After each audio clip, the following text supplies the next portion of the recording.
Oke, saya lanjutkan bahasan untuk kali ini ke tema yang berikutnya, yaitu Sustainability and Supply Chain. Seperti biasa, di awal saya sampaikan learning objektif. Yang pertama adalah kita perlu memahami pentingnya sustainability dalam rantai pasok. Yang kedua adalah mendiskusikan tantangan sustainability yang akan timbul disebabkan oleh tragedy of the common. Nanti kita bahas apa maksudnya tragedy of the commons.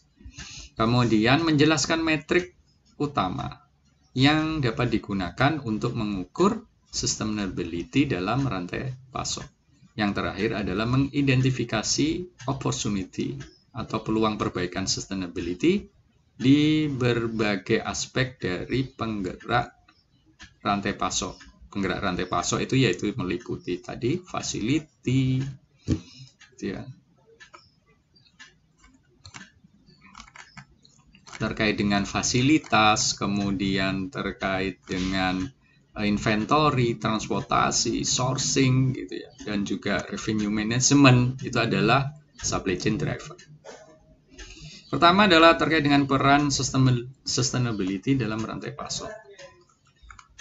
Kenapa sustainability ini perlu dibahas dalam rantai pasok? Karena dalam perkembangannya, gitu ya, dalam perkembangannya pada saat terjadi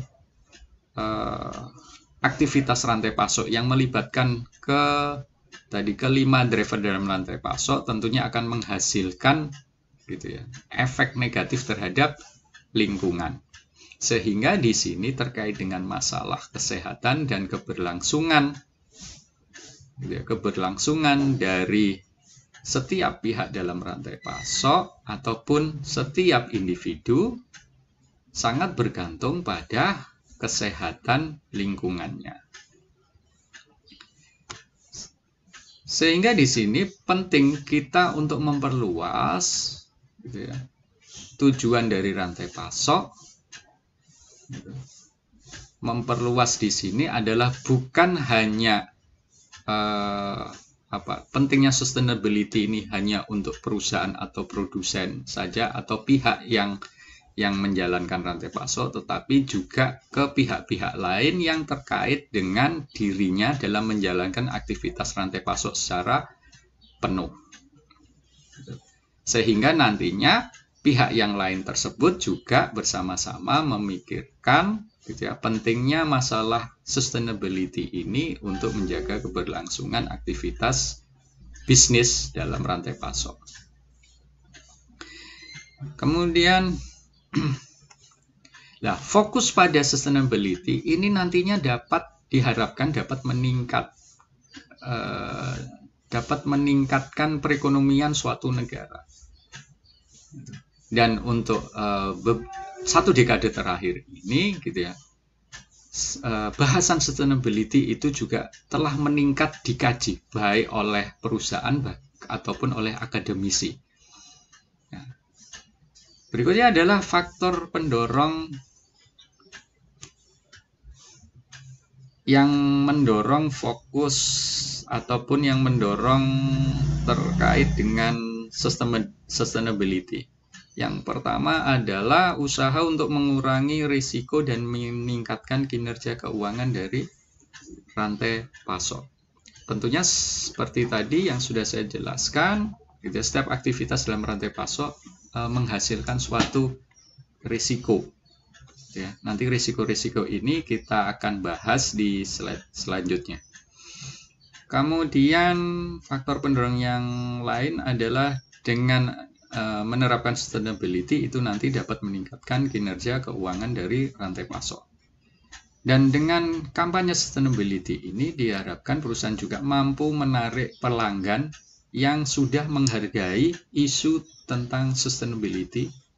Dan yang terakhir tentunya adalah ingin membuat dunia lebih baik, lebih sustain, sehingga nantinya kita bisa, gitu ya, wariskan ke anak cucu kita dalam dunia ini masih dalam kondisi yang baik.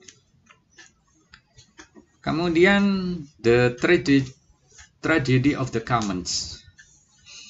Ini ada suatu dilema yang muncul ketika kebaikan secara bersama itu tidak selaras dengan kebaikan secara individu.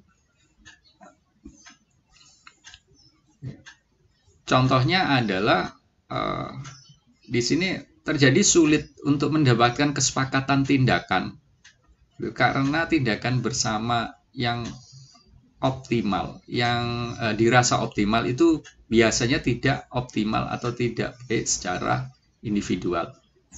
Gambarannya adalah kalau suatu perusahaan ingin memaksimalkan profit, tentunya dia ingin misalkan melakukan efisiensi biaya. Sehingga dalam hal ini salah satu komponen biaya yang diefisiensikan misalkan terkait dengan penanganan limbah. Gitu ya.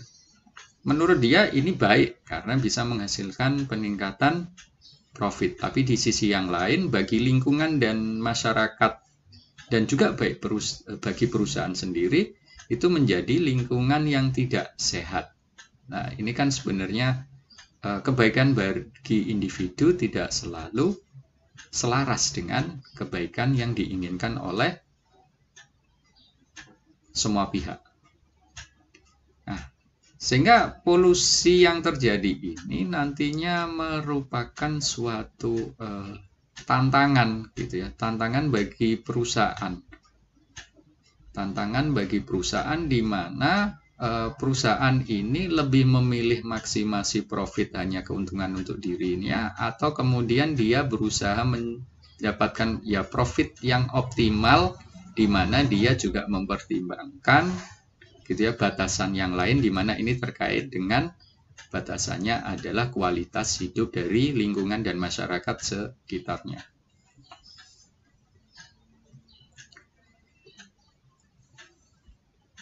Nah, berikutnya juga dalam kondisi saat ini, tragedy of the common adalah penggunaan atau eksplorasi sumber daya alam yang secara berlebihan.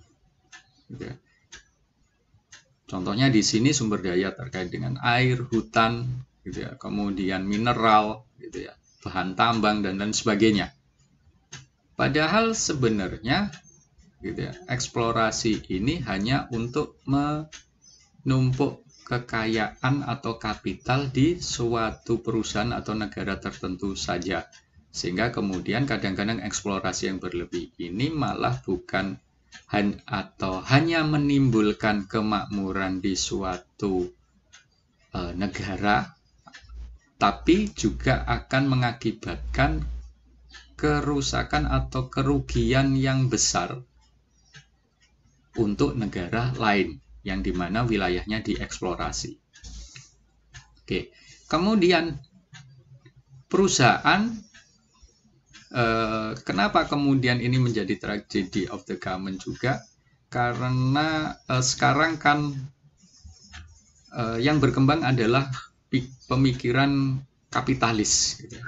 Perusahaan selalu ingin menjadi yang unggul. Perusahaan harus bersaing dengan pihak lain, gitu ya. Untuk misalkan kalau suatu negara membuka investasi gitu, mungkin di sini kan yang mau invest banyak perusahaan. Nah, di mana perusahaan-perusahaan tersebut bersaing dengan perusahaan lain untuk mengambil manfaat dari sumber daya yang ada di suatu perusahaan atau perusahaan yang menawarkan investasi. Nah, tentunya mereka akan berpikir apa untuk memaksimalkan profit sendiri, kalau bisa gitu. Nantinya sedikit mungkin atau bahkan tanpa mengeluarkan biaya untuk menjaga kelangsungan hidup dari sumber daya dan lingkungan yang ada. Selain itu, biasanya perusahaan juga akan bersaing di pasar untuk mendapat pelanggan. Sehingga di sini salah satu biasanya yang menarik pelanggan adalah harga yang murah. Harga yang murah, tetapi biasanya harga yang murah ini bisa diperoleh kalau perusahaan mengabaikan masalah lingkungan, masalah recycle, masalah yang lain-lain gitu ya, terkait dengan keamanan atau keberlangsungan hidup dari lingkungan atau masyarakat di suatu area. Apalagi di sekarang juga, tapi sudah mulai berubah, apalagi sekarang masih banyak gitu ya, konsumen yang tidak bersedia membayar lebih untuk produk-produk yang lebih ramah di lingkungan. Nah, ini akhirnya kemudian menjadi terjadi eksplorasi yang besar-besaran yang ini merupakan adalah tragedy of the common yang saat ini yang sedang berlangsung. Nah, harusnya sekarang adalah konsumen, kalau di sisi produsen, berarti mereka harusnya sudah mulai sadar harus mengeluarkan juga yang namanya dana untuk pengelolaan limbah, gitu ya, dana untuk konservasi lingkungan. Di sisi konsumen, harusnya konsumen juga lebih sadar, gitu ya, untuk membeli produk-produk yang lebih ramah lingkungan, produk-produk yang bisa di-recycle, dan di sisi lain juga bisa mengurangi konsumsi. Konsumsi ya yang cukup saja, gitu ya, jangan berlebih. Jangan kemudian kita memiliki pola pikir, ini duit-duit saya sendiri, ngapain lu urusin, gitu ya. Enggak, kita tidak bisa berpunya pola pemikiran seperti itu, di mana keborosan kita itu bisa menyebabkan apa? Sumber daya alam yang kita punyai itu menjadi menipis dan nanti suatu saat langka, dan juga eksplorasi yang besar-besaran juga bisa merusak lingkungan. Nah, ini harusnya masyarakat dan konsumen Indonesia harus sadar, mulai sadar terkait dengan masalah sustainability. Sehingga sebenarnya untuk mengatasi tragedy of the common perlu intervensi, gitu ya. Intervensi khususnya dari pemerintah sebagai regulator. Tetapi kadang-kadang intervensi ini menghadapi suatu tangan, gitu ya, di mana masih terjadi banyak ketidaksepakatan, gitu ya, terkait dengan masalah regulasi. Ya, contohnya misalkan pemerintah inginnya membuat undang-undang terkait dengan perlindungan hutan dan lain sebagainya, tetapi di sisi yang lain pemerintah butuh apa?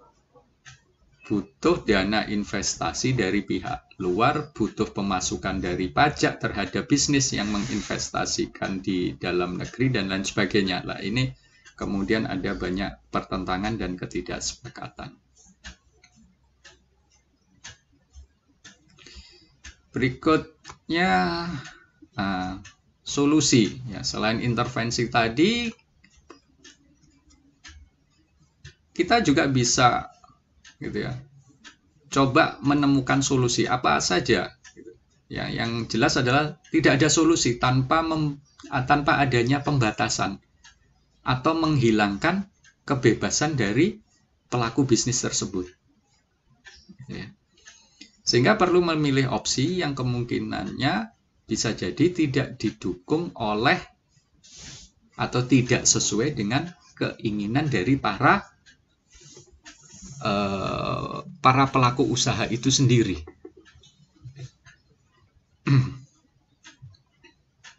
Oke.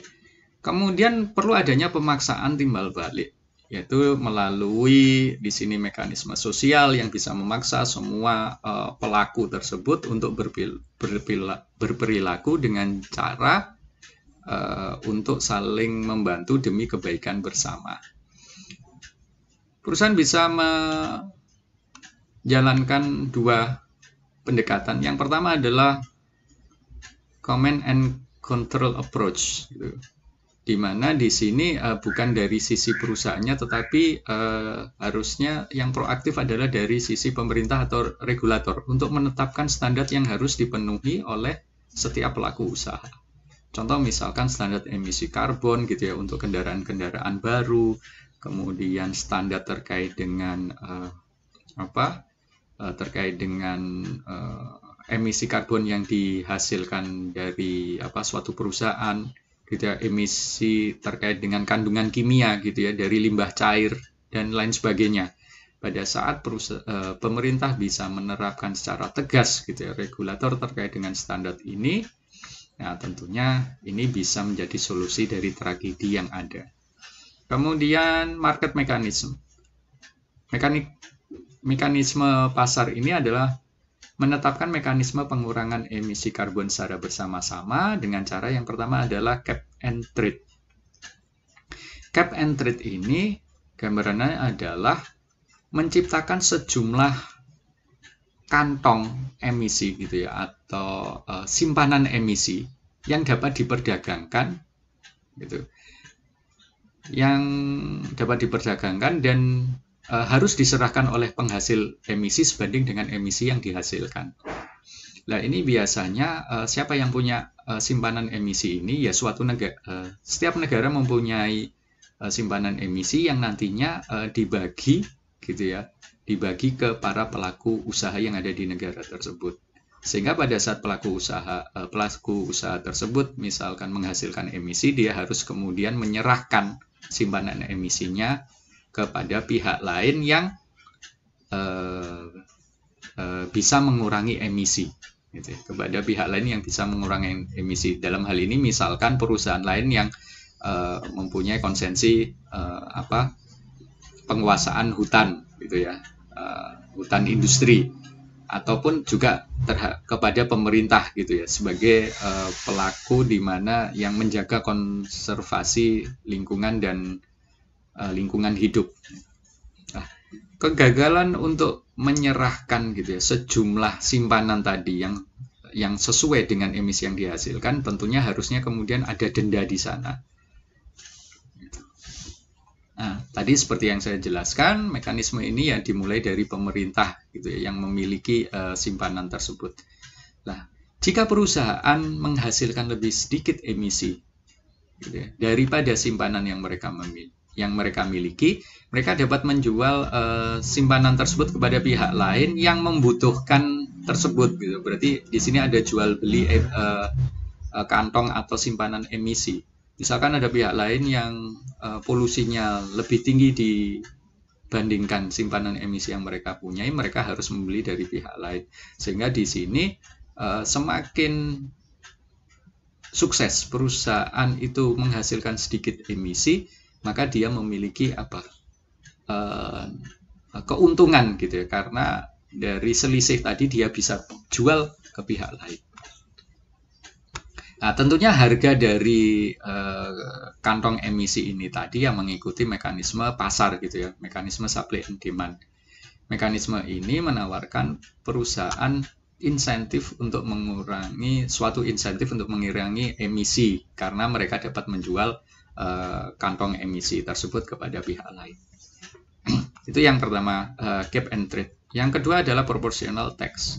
Di sini adalah setiap entitas atau pelaku bisnis yang menghasilkan efek gas rumah kaca, gitu kan, ini dikenakan pajak sebanding dengan ukuran emisi yang mereka hasilkan. Pengenaan biaya emisi ini akan mendorong perusahaan untuk mengurangi emisi mereka karena kalau dikenakan pajak, apalagi pajaknya progresif, gitu ya, mereka akan berusaha keras untuk menekan emisi yang mereka hasilkan. Oke, itu adalah solusi yang bisa ditawarkan untuk mengatasi tragedi yang terjadi. Berikutnya adalah key metric dari sustainability. Key metric dari sustainability ini bisa didekati dari 4 metrik. Pertama adalah energy consumption, kemudian konsumsi air, konsumsi energi, kemudian greenhouse gas emission, dan waste generation. Nah, keempat metrik tersebut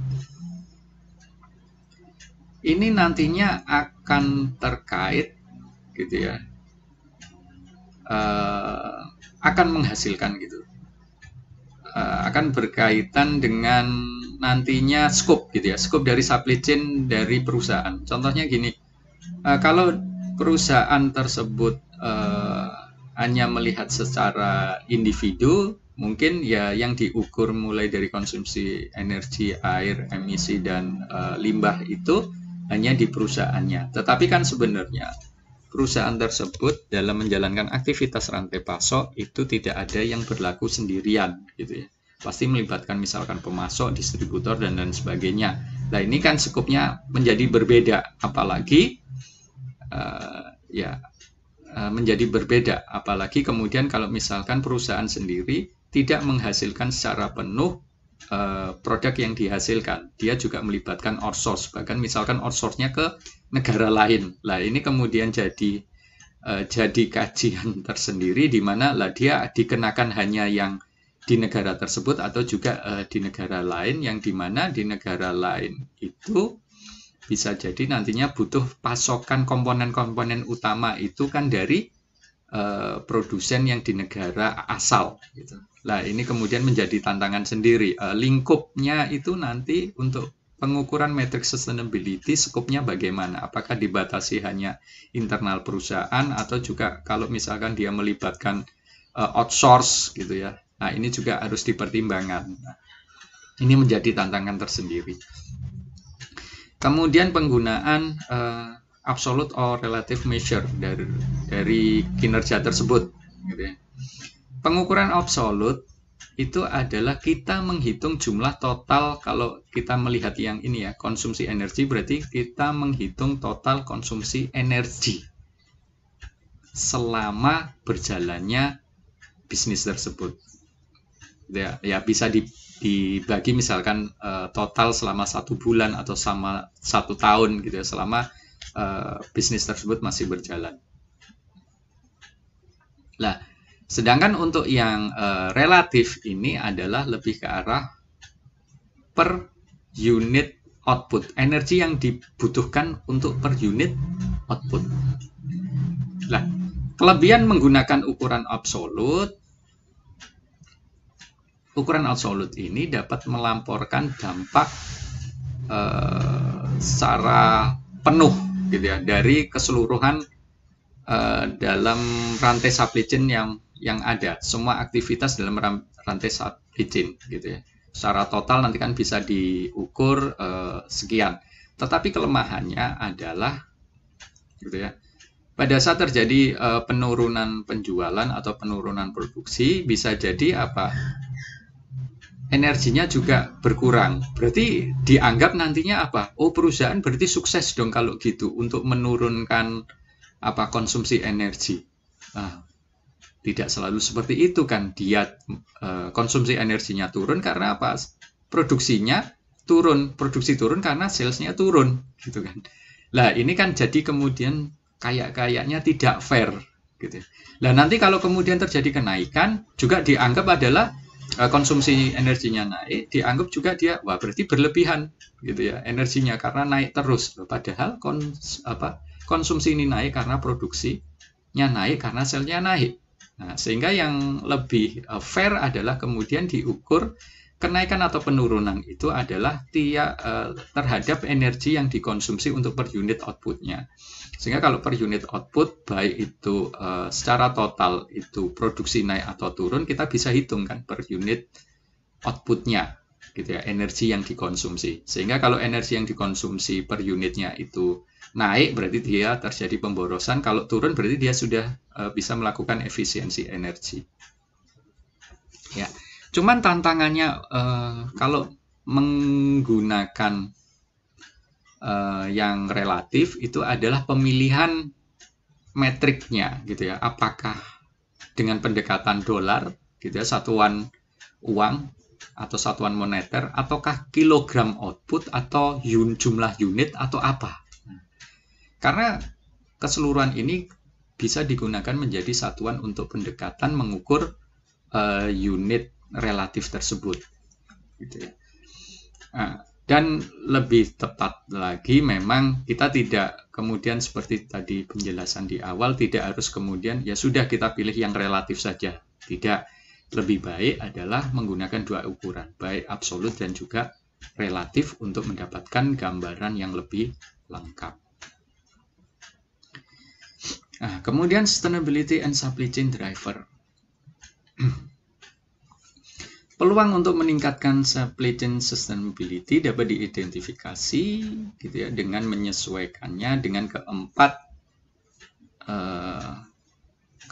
kategori dalam supply chain driver, yaitu terkait dengan fasilitas, inventory, transportasi, dan seterusnya gitu ya. Yang pertama adalah fasilitas.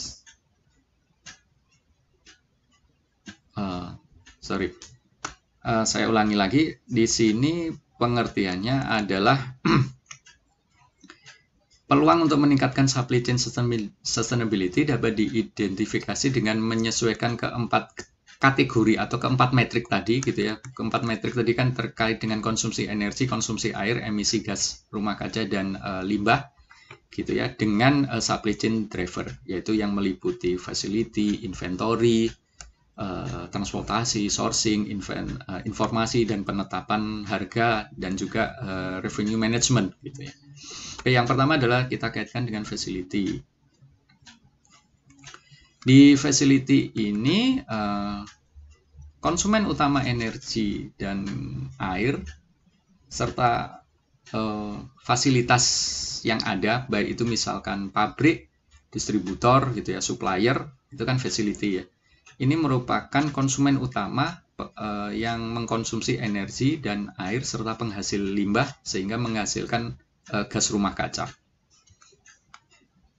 Nah, ini perlu kita pisahkan gitu ya, peluang mana yang dapat menjadi peluang yang menghasilkan arus gas positif, mana yang tidak. Kemudian terkait dengan inventory. Inventory di sini biasanya hanya fokus pada bahan mentah, barang dalam proses, barang jadi. Tetapi jarang yang fokus pada barang akhir gitu ya, yang kemudian nanti hanya yang tidak bisa di-recycle lagi, tidak bisa di-reuse lagi, kemudian itu harus menjadi penghuni tempat pembuangan akhir.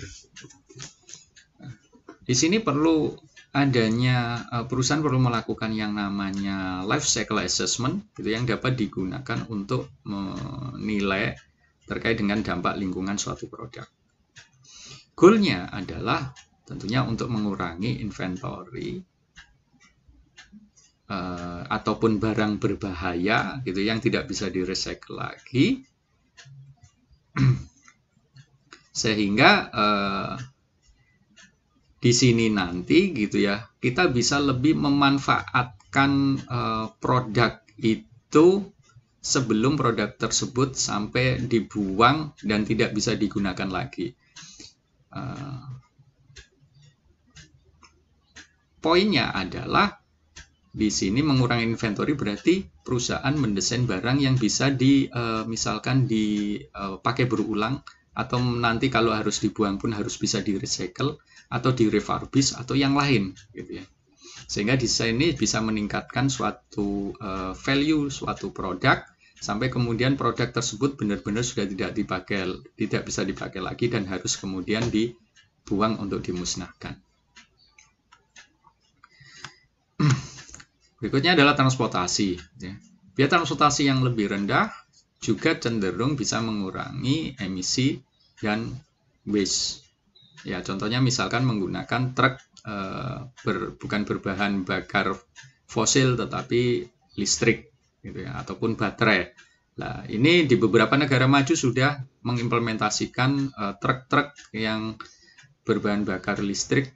Bahkan ada sekarang sudah uji coba untuk truk autonomous truck gitu ya, yang tidak menggunakan sopir manusia gitu ya, sopirnya adalah mesin ataupun komputer gitu ya. Oke, kemudian di sini juga desain produk berperan penting dalam mengurangi biaya transportasi dan emisi gitu ya. Misalkan dengan mendesain pengemasan, terus kemudian mendesain produk yang memiliki kepadatan yang lebih besar, sehingga di sana dapat mengurangi efek atau mengurangi emisi. Kalau pengemasannya sangat banyak, berarti setiap menghasilkan produk kemasan tersebut, gitu, menghasilkan kemasan, itu kan membutuhkan energi. Lah, energi ini menghasilkan emisi. Lah, ini dikurangi. Gitu ya. Terus kemudian memungkinkan kepadatan, berarti kepadatan di sini kan nanti menghasilkan volume yang lebih kecil, sehingga selama sekali pengiriman bisa mengangkut lebih banyak produk dalam jumlah unitnya. Gitu. Kemudian masalah sourcing, mayoritas pengguna energi dan air yang menghasilkan limbah dan emisi itu terjadi kalau kita skopnya kita perluas gitu ya, extended supply chain gitu. Bukan hanya di perusahaan saja, tetapi melibatkan pihak lain yang berkaitan dengan perusahaan mulai dari hulu ke hilir. Nah, harusnya pihak-pihak lain yang dalam supply chain tersebut dan perusahaan itu sendiri harusnya bisa bekerja sama untuk memperbaiki kinerja sehingga nanti menghasilkan penggunaan energi air secara lebih hemat dan menghasilkan lebih banyak limbah dan emisi. Nah, kemudian bisa juga dilakukan verifikasi dan melacak kinerja pemasok ya, pada sustainability. Contohnya misalkan yang terjadi proses tracking gitu ya, misalkan suatu produk ini diambil dari mana sumbernya gitu, bisa ditelusuri sampai kemudian sumber yang paling awal. Nah, ini nanti bisa dilacak nanti tiap pihak yang terkait dengan pemrosesan mulai dari awal sampai akhir ke tangan konsumen gitu ya. Ini terjadi perusakan lingkungan nggak? Terjadi misalkan pemborosan menghasilkan emisi yang berlebih tidak, dan lain sebagainya. Tetapi ini merupakan hal yang menjadi tantangan utama gitu ya bagi usaha untuk memverifikasi dan melacak tersebut. Kemudian informasi. Nah, penyediaan informasi yang baik, yang akurat, ini juga menjadi tantangan yang besar bagi semua pihak dalam supply chain. Kemudian tidak adanya standar itu bisa menyebabkan suatu pihak yang biasanya mengklaim adanya atau sudah melakukan perbaikan tidak dapat diverifikasi, sehingga standar ini menjadi sangat penting gitu ya. Makanya di setiap produk itu, misalkan kalau di Indonesia ada standar nasional Indonesia, kalau di secara yang berlaku di internasional ada ISO gitu ya. Itu adalah untuk mengukur itu.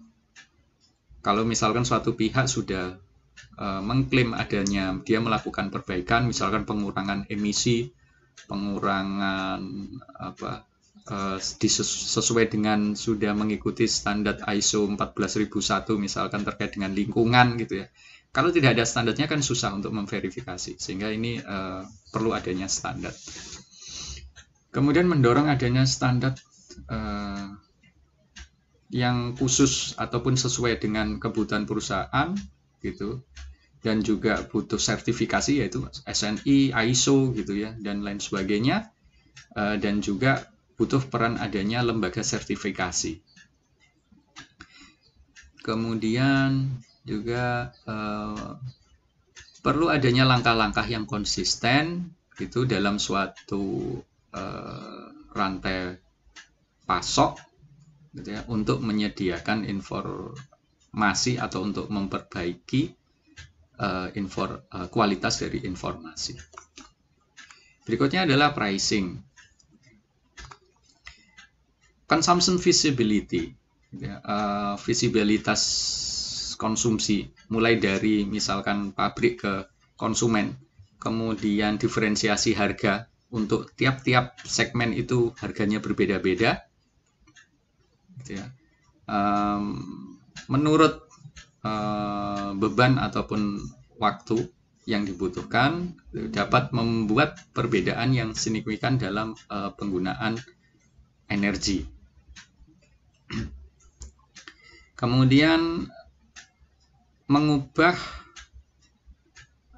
kesediaan pelanggan, gitu ya. Berarti mendorong pelanggan ini lebih sadar terkait dengan sustainability dari lingkungan yang ada, untuk sehingga mereka mau dan bersedia membayar produk yang diproduksi dan didistribusikan dengan cara yang lebih sustainable, yang lebih ramah lingkungan, itu lebih mahal dibandingkan yang tidak ramah lingkungan. Pada saat mereka mau membayar lebih mahal, berarti dia juga berperan aktif untuk menciptakan sustainability di lingkungan.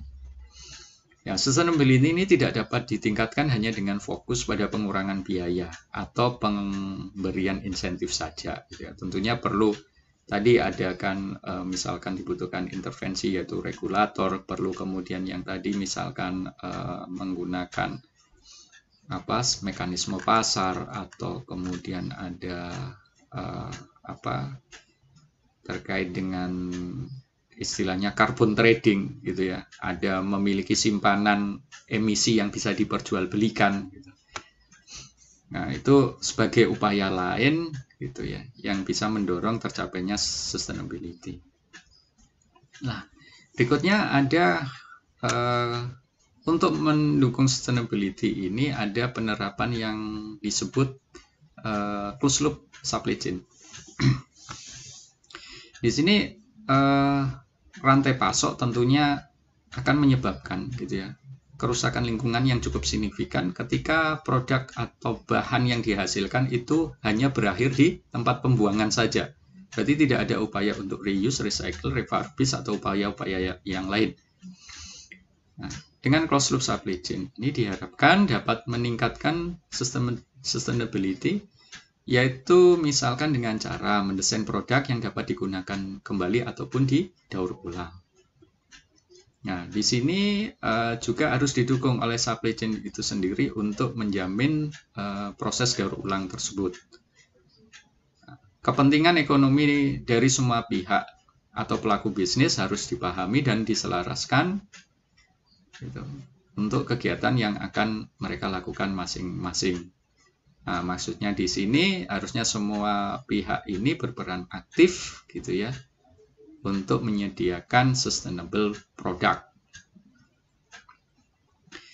Oke, mungkin itu saja yang bisa saya sampaikan. Semoga penjelasan ini mudah Anda pahami. Saya cukupkan sekian. Terima kasih. Wassalamualaikum warahmatullahi wabarakatuh.